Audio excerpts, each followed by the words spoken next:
Instant spicy chicken తయారు చేసుకునే విధానం. ముందుగా స్టవ్ ఆన్ చేసుకొని ఒక కడాయి పెట్టి అందులో 3 టేబుల్ స్పూన్స్ ఆయిల్ వేసుకొని ఎలాచి, లవంగ, దాల్చిన చెక్క, సన్నగా తరిగిన ఉల్లిపాయ ముక్కలు, 4 పచ్చిమిర్చి చీలికలు, కరివేపాకు రెబ్బలు యాడ్ చేసుకొని కాసింతసేపు ఆయిల్లో మగ్గనివ్వాలి.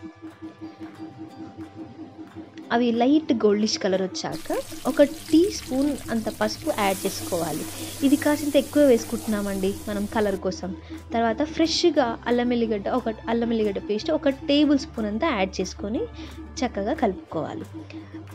తర్వాత చికెన్ని మనం ఫ్రెష్గా కడుక్కొని బాండీలో వేసుకొని బాగా కలుపుకోవాలి.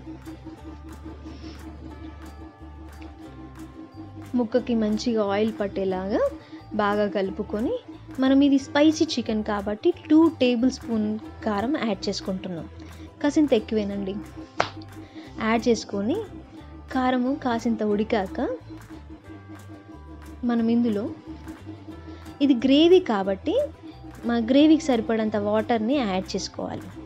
యాడ్ చేసుకొని కాసేపు ఉడకనిచ్చాక ఇందులో రుచికి సరిపడా ఉప్పు, ధనియాల పొడి, గరం మసాలా పొడి, కొబ్బరి పొడిని యాడ్ చేసుకుంటున్నాం. యాడ్ చేసుకొని కాసేపు ఉడకనిద్దాం. పచ్చి వాసన పోయేంత వరకు ఉడకనిచ్చి ముక్క బాగా ఉడకాలి. ఫైనల్గా కొత్తిమీర పుదీనాని సన్నగా చాప్ చేసుకొని గార్నిష్ చేసుకోవాలి. మనకి గరం మసాలా పొడిని ఇంకాసింత ఎక్కువ యాడ్ చేసుకున్నాం, ఎందుకంటే స్పైసీ చికెన్ కాబట్టి. యాడ్ చేసుకొని 2 మినిట్స్ ఉడికాక దీన్ని సర్వ్ చేసుకుంటే రెడీ. వేడి వేడి స్పైసీ చికెన్ రెడీ.